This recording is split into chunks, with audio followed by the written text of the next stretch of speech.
The records speak of a journey few dare to recount. Recap. Tales of Herding Gods Chapter 939, Chapter 940, begins with the uneasy calm before a tempest.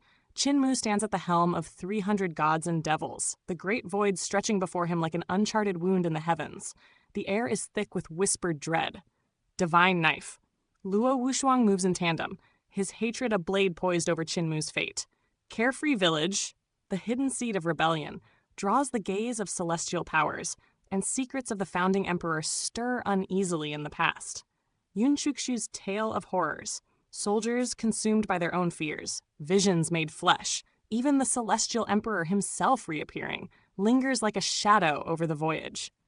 As the ghost ship floats northward above Fomalhaut's shining barracks, Qin Mu's eyes scan the void where imagination itself becomes peril. What nightmares await when thought turns to reality, and which truths will survive the crossing? The great void watches, patient and hungry, as the journey begins. Divine Knife, Luo Wushuang? He treads the path to the great void as well? Qin Mu's brow furrowed like a darkening cloud. Luo Wushuang harbored a venomous grudge against him. Should they cross paths in that uncharted expanse, Qin Mu would be walking on the edge of a sword. What realm is this great void? He extricated his arm from her embrace with the grace of a wandering sword, voice calm yet probing. Since my arrival in the celestial heavens, tales of that place have reached my ears.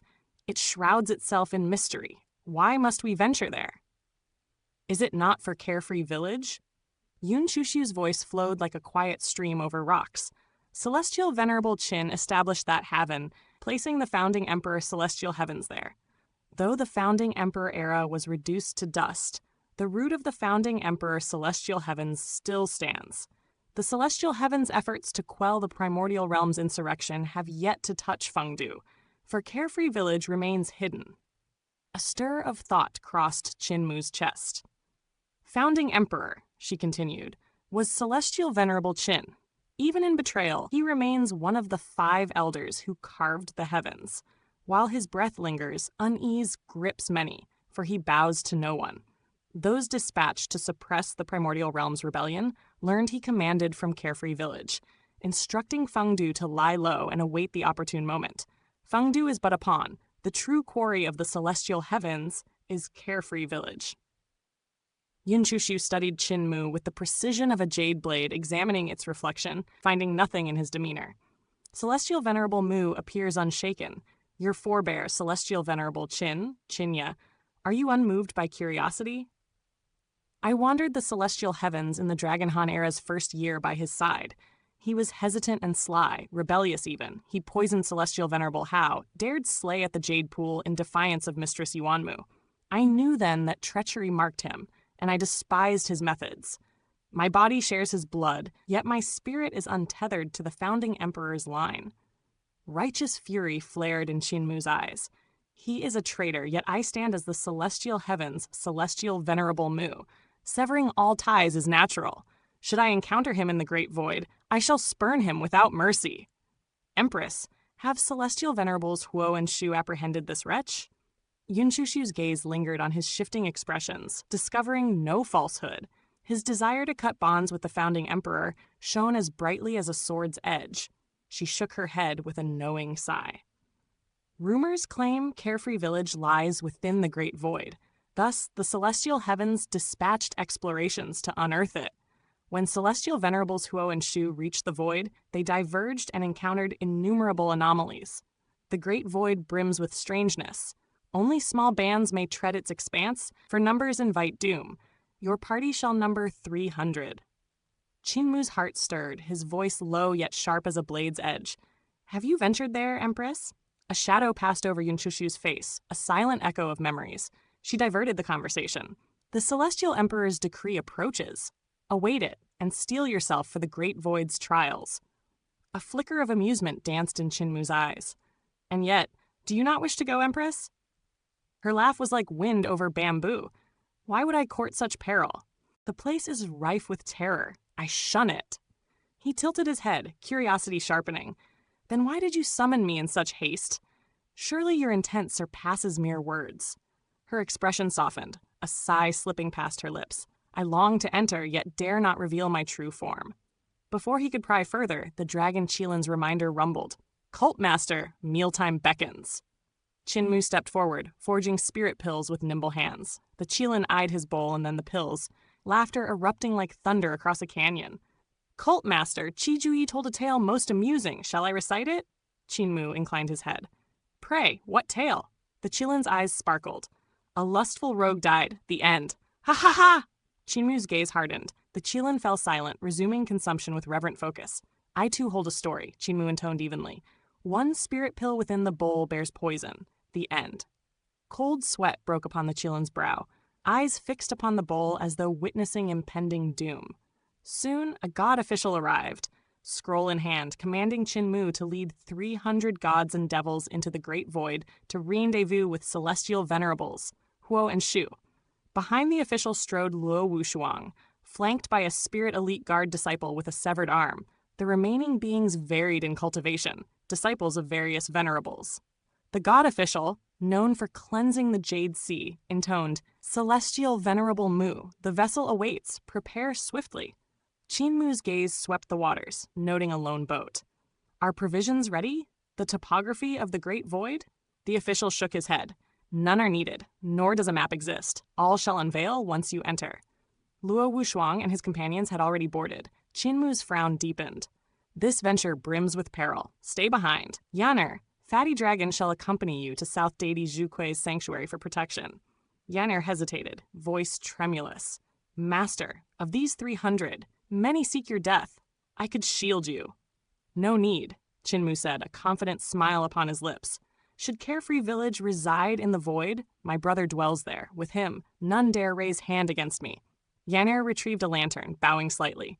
Celestial Venerable Yuo bestowed this for your safeguard. Accepting it, Qin Mu ascended the vessel, surprise flickering as Chuxiu appeared. Did you not declare refusal, Empress? Her sigh carried fatigue and trepidation. I wish not to enter, yet I must unveil the great void's truth. The boat drifted northward through the celestial heavens. Qin Mu studied her, voice soft, probing. Is the great void as fearsome as whispered? If you have walked its expanse, why not share the snares, Empress? Her hesitation was a shadow over her visage. I led 100,000 divine warrior guards, alongside 2 of our heavenly masters and my finest students. Only the bravest dared step into its maw. The divine warrior guards were a paragon of might, veterans of countless battles, second only to the 10 guards of the heavens. Qin Mu's gaze fell upon warriors of the feathered forest guards aboard the ghost ship, each at least a Jade Capital Realm cultivator. The divine warrior guards' expedition likely sought dominion alongside exploration.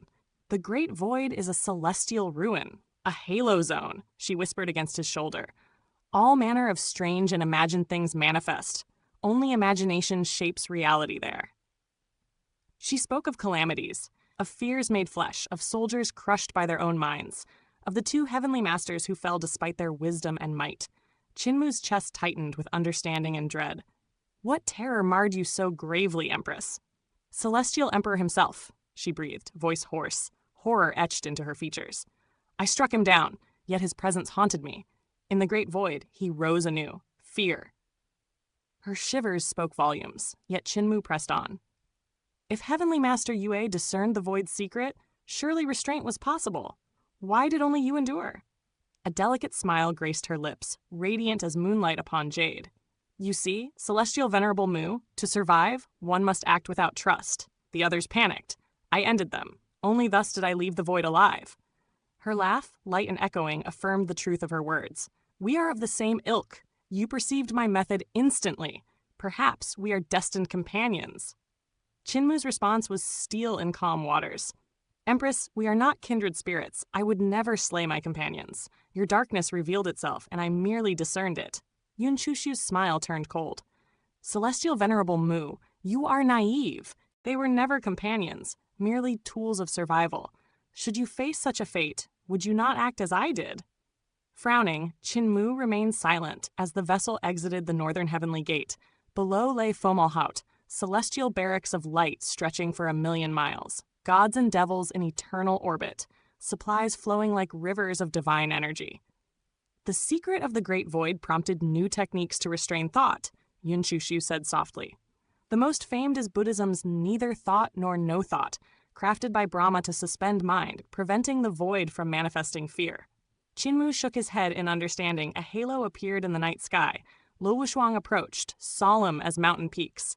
Celestial Venerable, what do you fear most? Qin Mu turned, a serene smile on his lips. I am Overlord Body Qin. Fear touches me not. And you, Divine Knife Luo? With my blade, nothing can touch my heart.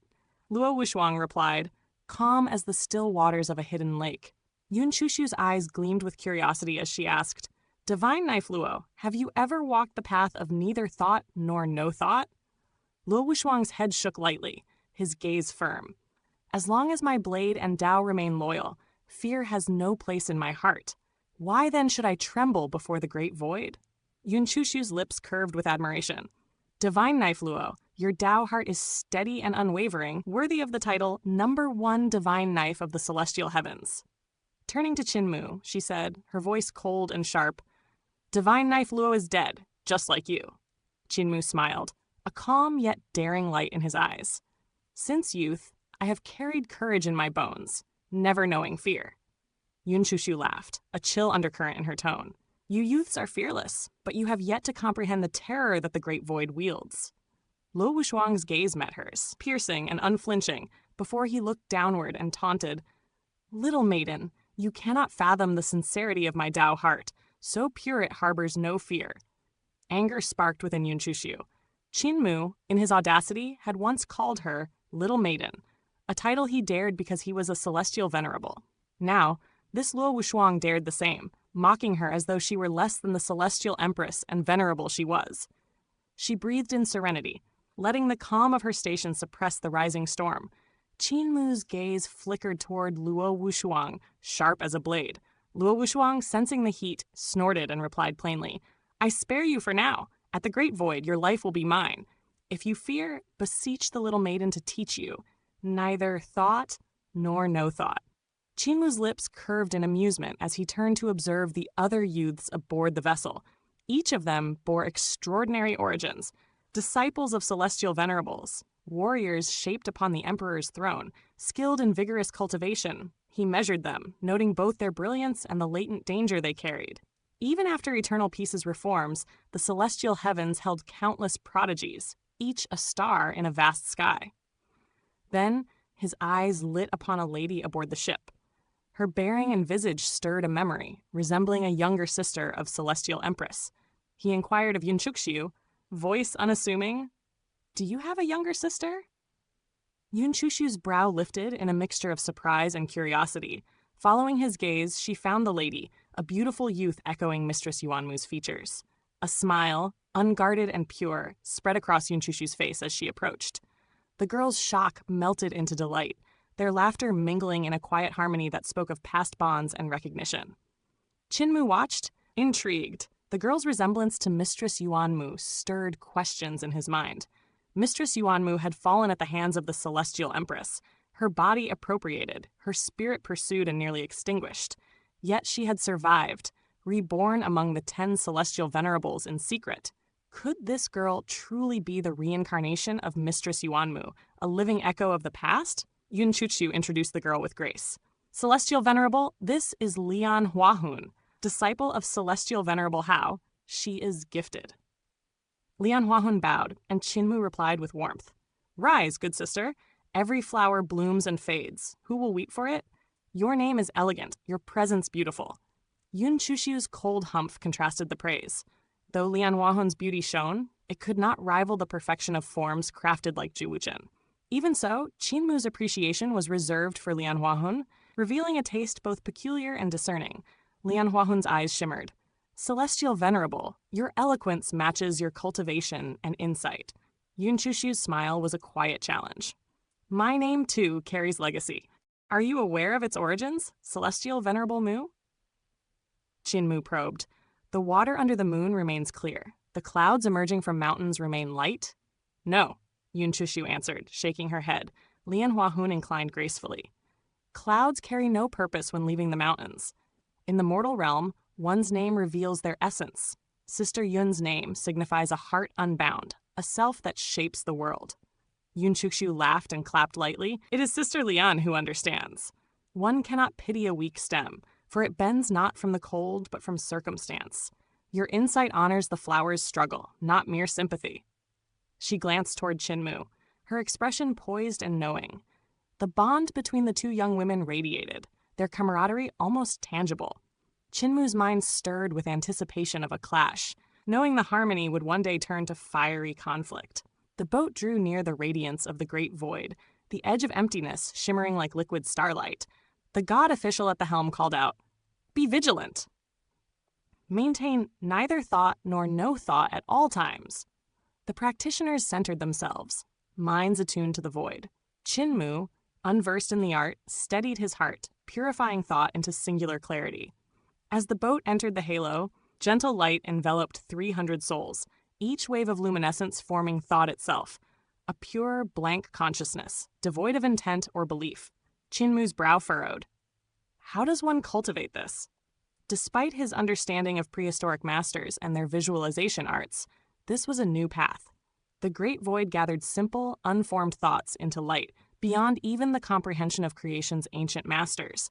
A colossus, prehistoric and titanic, appeared before the vessel.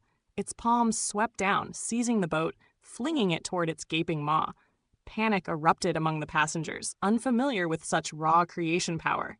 Luo Wushuang sprang into the air, the divine knife in his grasp igniting with blinding brilliance. He struck at the master of creation, severing its hands in a dance of light, then cleaving its neck, the blade's path flawless. Landing upon the prow, he commanded, "Continue the path of neither thought nor no thought. Halt not, lest more calamities follow. Who among you harbors impure thought?"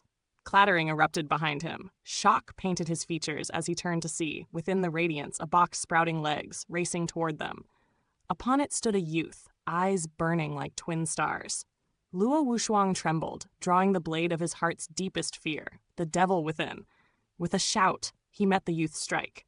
Their blades clashed, light against light, each movement a torrent of Tao energy. Luo Wushuang's knife, already mastered to 13 heavens of the path, met a young yet formidable sword technique, finding flaws and opening wounds upon his body. Blood dripped, each drop a testament to the youth's power. Qin Mu, aboard the boat, stared in awe. In Luo Wushuang's heart, he had already etched a shadow, a mark to endure 40,000 years, shaping a blade god rivaling the god execution mysterious knife. The Tao of the youth and the knife intertwined, inseparable. Upon the edge of the great void, the devil of his Tao manifested into reality. Chuxiu's voice rang with excitement and command. "Divine Knife Luo, only by confronting the true celestial venerable Mu can you vanquish the devil within your heart."